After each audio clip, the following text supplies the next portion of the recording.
Gee, I'll never forget, there was a great Zen master I knew once in New York. He was giving a lecture one evening, and he was dressed in his gold ceremonial robes. And he was sitting in front of an altar like this sort of thing, but he had a table in front of him, with very formal, with candles on it, and a sutra, scripture on a little desk. And he was lecturing on the sutra. And he said, fundamental principle in Buddhism is no purpose. Purposelessness. When you drop fart, you don't say, at 9 o'clock I drop fart. It happened of itself. You know, all these pious Western devotees, you know, kind of put their handkerchiefs in their mouths and try not to laugh.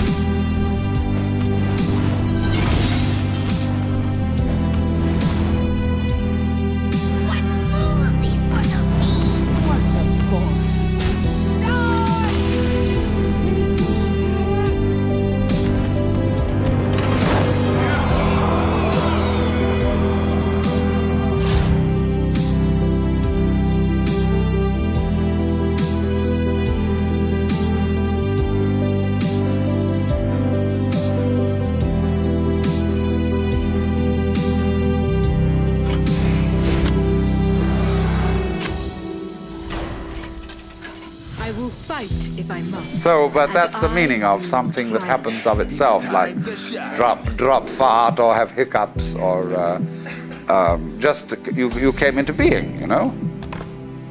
It happens in a kind of a plop way like that. See? Is someone injured? Now, you can't tell that process. You ought to happen. You must happen. Because that puts a bind on it.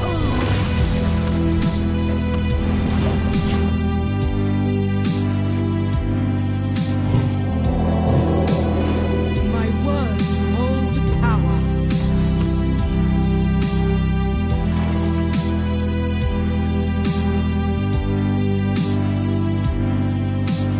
Finally, a second chance.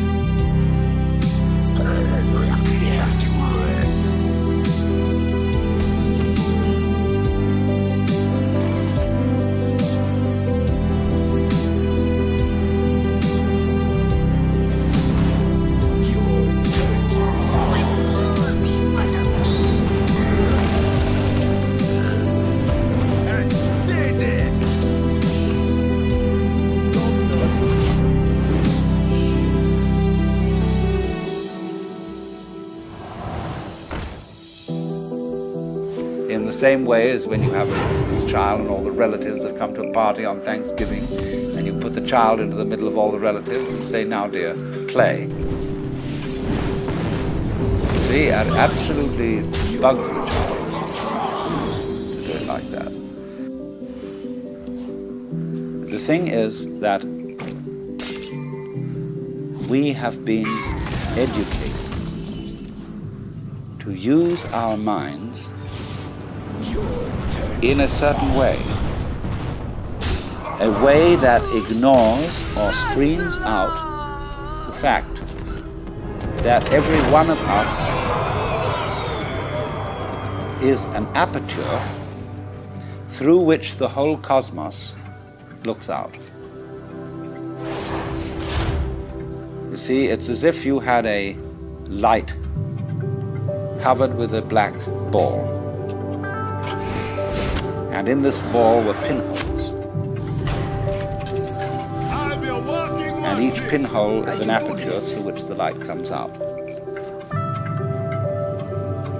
So in that way, every one of us is actually a pinhole through which the fundamental light, that is the existence itself, looks out.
If we can maintain at the same time the sense of being this specific John Jones with his role in life or whatever,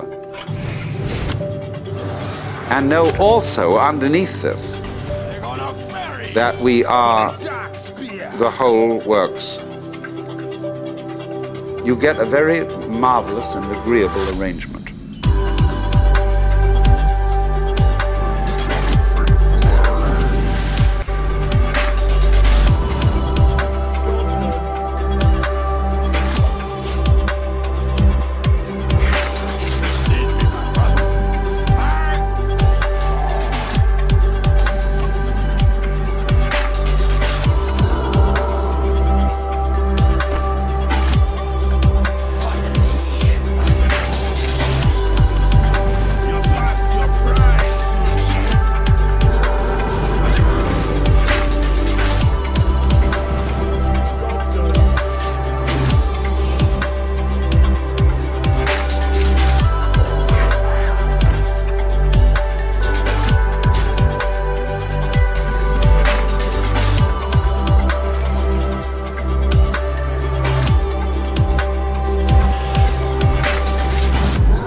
This is a most remarkable harmoniousness.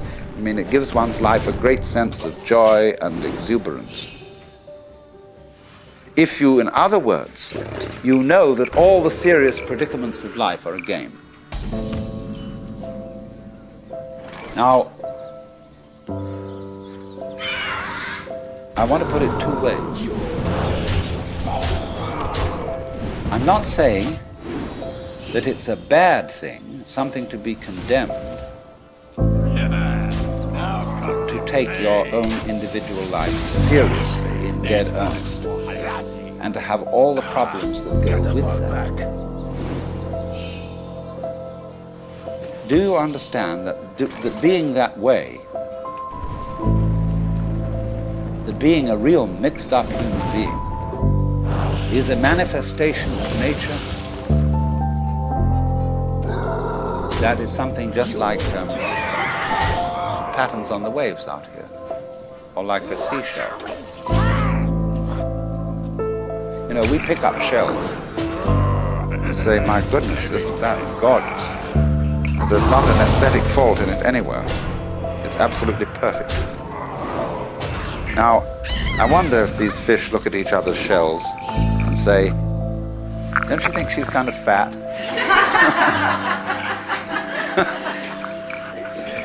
Oh my, those markings aren't really very well spaced.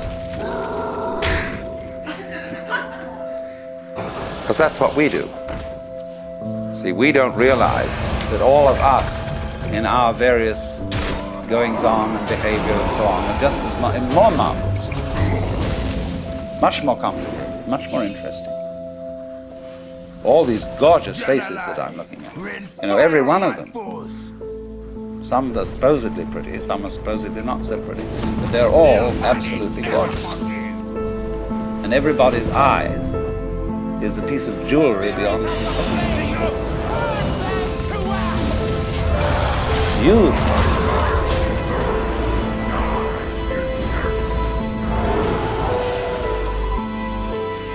But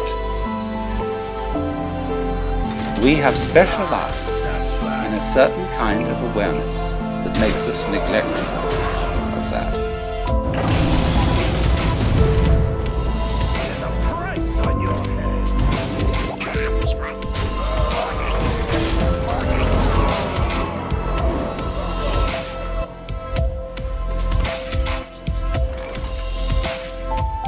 Heating up.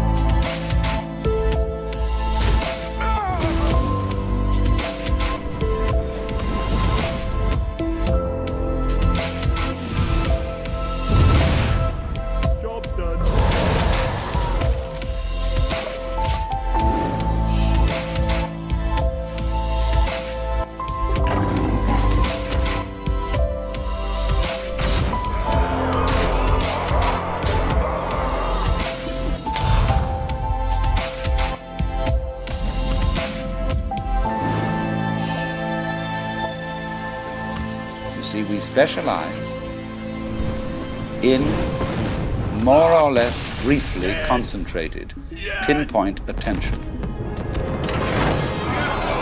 We look at this and we look at that.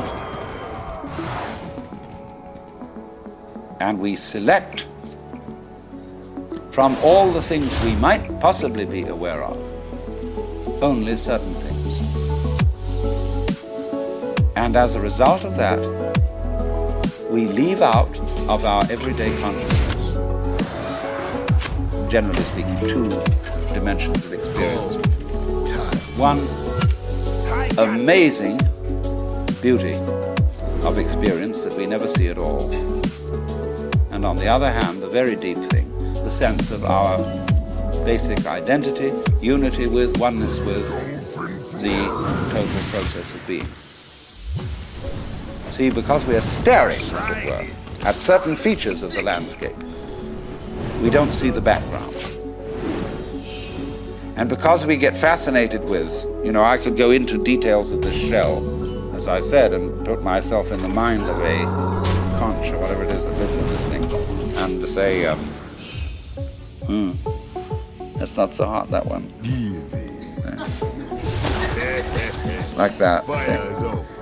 And so, I wouldn't see the whole thing. But when I look at it like this, when anybody looks at it like that, we say, oh my God, isn't that gorgeous?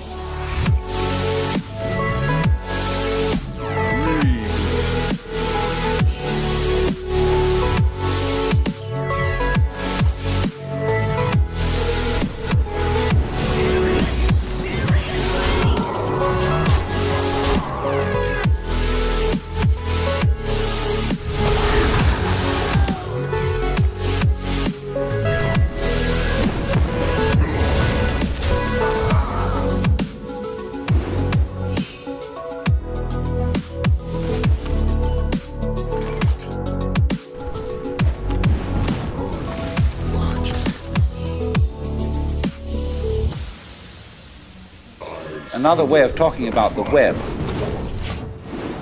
is that there are different levels of magnification. Got it. For example, supposing you take a piece of embroidery, and here it is, obviously in front of you, ordered and beautiful of it. Then you take out a microscope and you look at the individual threads. At a certain point, as you turn up the microscope, you'll get a hopeless tangle. Doesn't make any sense at all. the wrapped fiber that constitutes the thread is a mess. It hasn't been organized, nobody did anything about it. But at the level of magnification at which you actually see it with the naked eye, it's all been organized.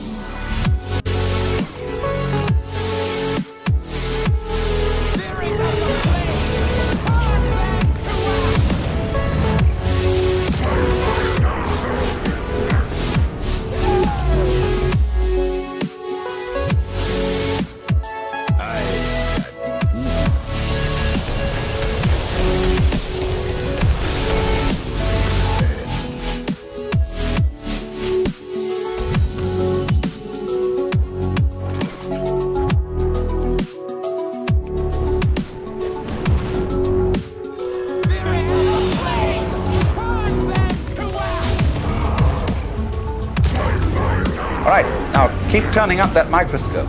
Take one of those individual threads in the fiber that seems to be so chaotic. Go into the constitution of that. And again, you will find fantastic order. You'll find the most gorgeous designs of molecules. Then keep turning it up. And again, at a certain level, you'll find chaos again. All right, keep going. Another level you will find this marvelous order. Now you see, order and randomness constitute, in other words, war. Where everything is in order, everything's under control. In randomness, it's all it's a mess. But we wouldn't know what order was unless we had messes. It's the contrast of order and messes that order itself depends upon. When you lose sight of the fact that the order principle and the random principle go together, that's exactly the same predicament as losing sight of the fact that all individually delineated things and beings are connected underneath.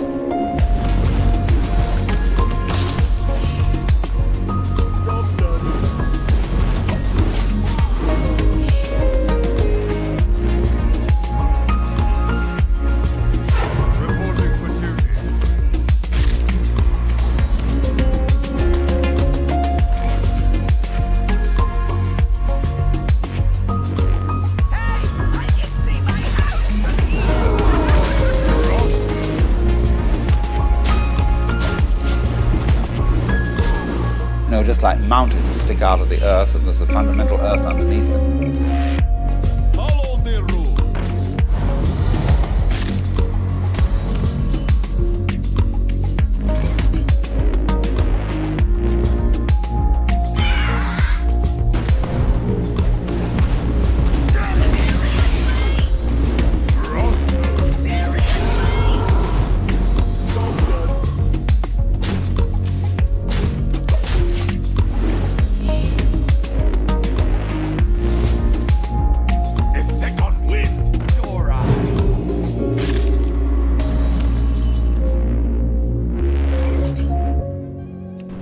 So all of us, as different things, we stick out of reality. And there's a continuity underneath, but you ignore that, you see. That's the thing that's left out. See, I'm just giving you many examples of the same principle. That's a low blow. But really, deep down, we are, each one of us, everything that there is. Doing it this way, and then again that way, and then again another way. And that's what it keeps up doing forever and ever. Only, it has holidays, which are called deaths. You know, in the story of the creation of the world in the Bible, God works for 7 days and rests the seventh. Holidays, holy day. And the Sabbath for the Jews is Saturday, for the Christians is Sunday, because Saturday is the last day of the week, but Sunday is the first day of the week. And it's a slight difference of alteration between a Jewish temperament and a Christian temperament. Some people like to take the holiday and then do the work. Other people like to do the work and then take the holiday. And since the Jews do the work first and then take the holiday, they're always a little up on the Christians in business.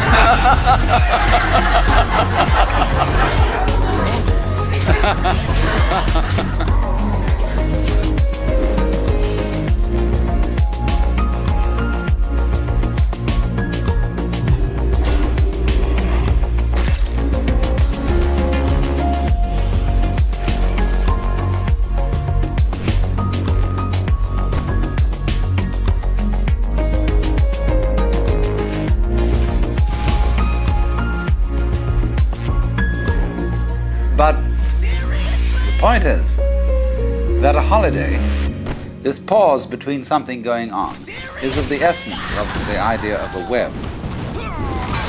For example, there's a famous Irishman who's supposed to have described a net as a lot of holes tied together with string. So the holes are very, very important. And these are the holy days. You see, the holes. This all goes together. So there must be that interval, and it exists on all kinds of levels. It isn't simply that there is, for example, a sound that is sounded. Is a vibration, and the sound goes on and off. Everything that we call sound is sound silence. There is no such thing as pure sound. You couldn't hear it. What you hear is that tap, tap, tap, tap, tap, tap, tap, tap, tap, tap against the eardrum. But it happens very fast, so that you get more of an impression of sound than you do of silence. But between every little undulation of sound, there is also an interval. When you listen to music, you hear a melody. But what you hear, actually, that makes the melody significant are the steps between the tones, what we call the intervals. And a person who doesn't hear intervals is tone deaf. He doesn't hear the steps.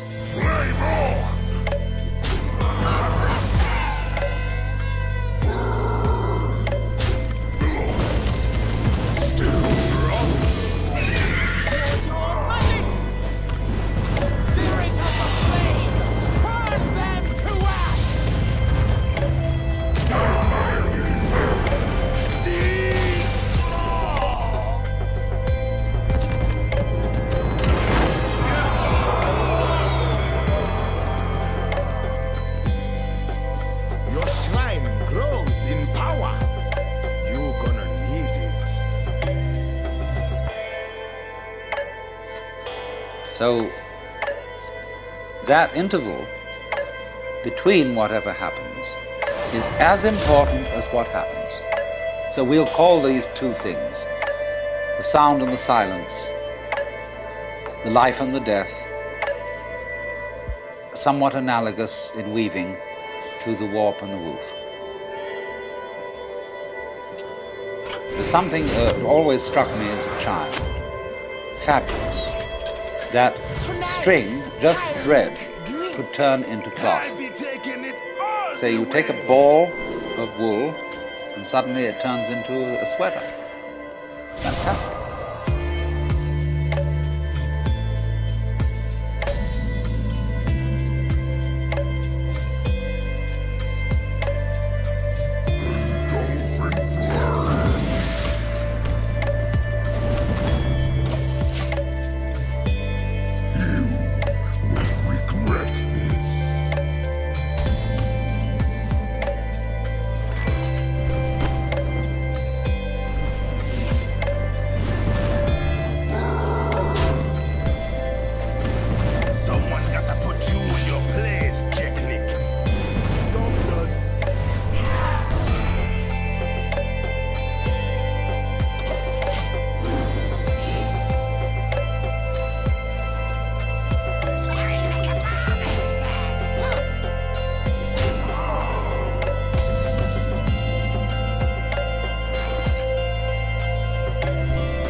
But I found out, you see, the secret of this, which is that it will do this, it will hold together by this combination of water and wood. By this process where one thread goes under the other, omits the next, goes under the other, and then the next thing does the same thing but in the opposite way. Connect that. And they hold each other up. For example, you can put 2 sticks of wood and lean them against each other, and they'll stand up. It's getting hot in here. You know, the Chinese character for man looks more or less like that. And although this is simply the brush form, the brush abbreviation of what were originally the legs of a little human stick figure.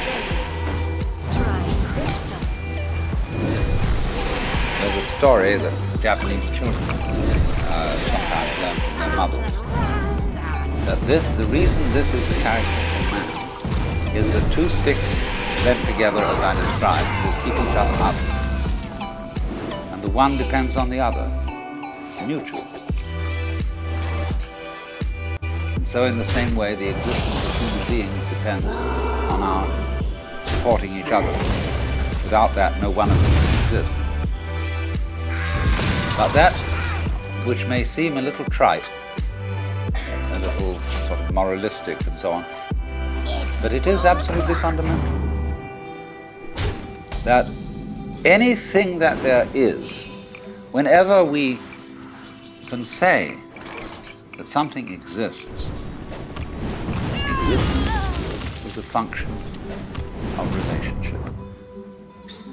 Motion itself is a function of relationship. For example, if there is only one object, one small ball in the middle of endless space, nobody knows whether it's moving.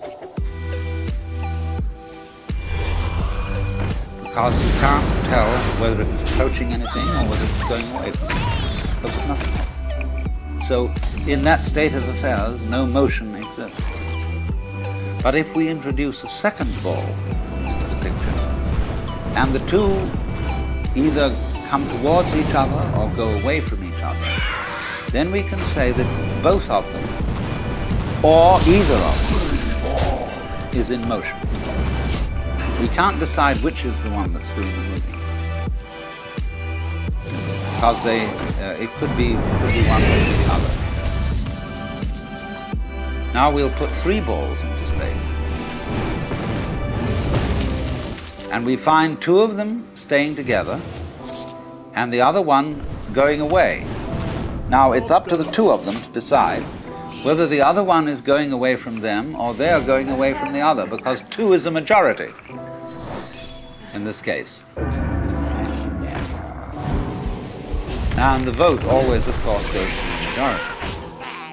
The universe being basically a democratic organization. And so it goes. Now, once you've got that, you can see that motion is a form of relationship. All right, let me put it in another way. Energy is a form of relationship. If the universe is basically a play of energy, then you can say energy and relationship go together. Now, what is this saying? This is saying that being, existence itself, is relationship. The sun sends out light into space. The space surrounding the sun will be black darkness, as if there were no light in it, unless a planet happens to float by. When a planet floats by, there will be light. But if there isn't anything to relate to the sun, then comes no light.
Now this goes right down to the root and ground of everything. And that's why one of the basic symbols of the universe is the Chinese yin-yang symbol, which you know is a circle with an S curve in the center. One side of the S is black, the other is white. And so it makes, as it were, two commas or two fishes. And the eye of the fish is the opposite color. The white fish has a black eye, the black fish has a white eye.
Now, this is what I really want you to understand. Animals, you don't got the discipline. To get into the unitive world, underneath, underlying and supporting the everyday practical world, I must safeguard the land. there have to be certain alterations in one's common sense. No matter. The shrines will always come. Now, there are certain ideas, All show, no bite. and beyond these ideas, certain feelings that are difficult to get across, not because they're intellectually complicated, not at all because of that, but because they're unfamiliar. They're strange. We haven't been brought up to accommodate. In exactly the same way that in past times, people knew that the planets were supported in the sky because they were embedded in spheres of crystal. This jungle hides. And if they weren't embedded in spheres of crystal, they would fall down on the earth.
Now, when astronomers finally suggested that there were no crystal spheres, people felt unbelievably insecure.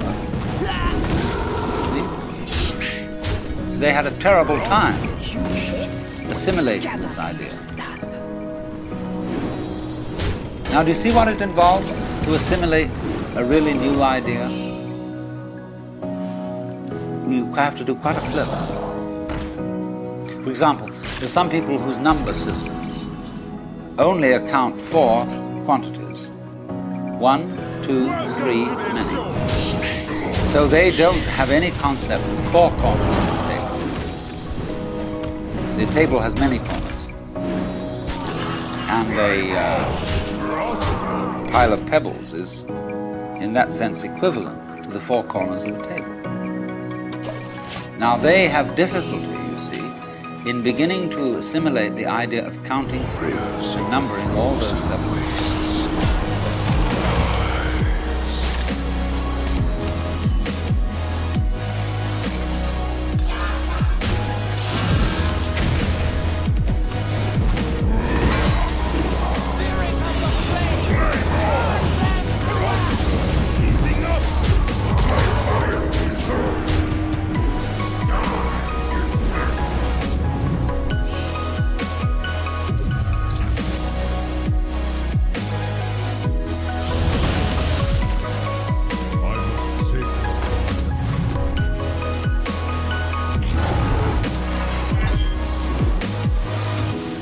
done that.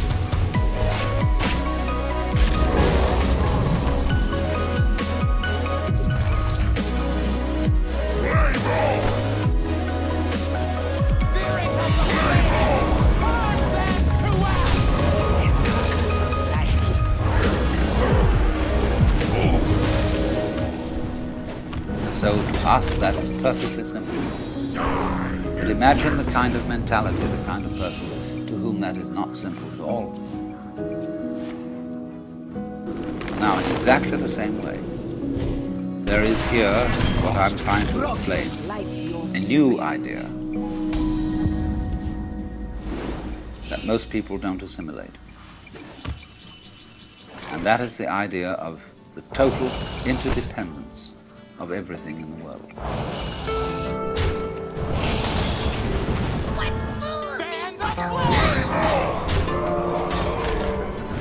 The Buddhists in Japan call it Jiji Muge. Jiji Muge. Between thing and thing, there is no block. And they represent this imagistically as a network. Imagine a multidimensional spider web covered in dew in the morning. And every single drop of dew on this web contains in it the reflections of all the other drops of dew. And in turn, in every drop of dew that one drop reflects, there is the reflection of all the others again. And they use this image to represent the interdependence of everything in the world.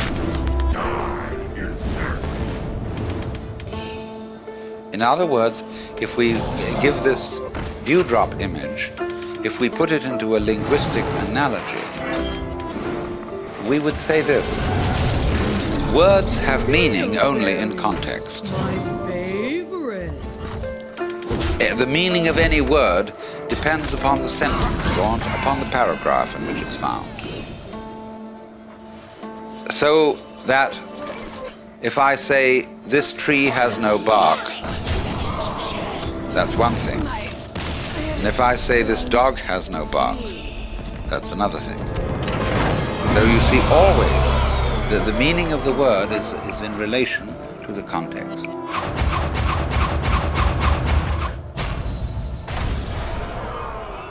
Victory is yours! Your glory triumphant! Your name a legend for all time!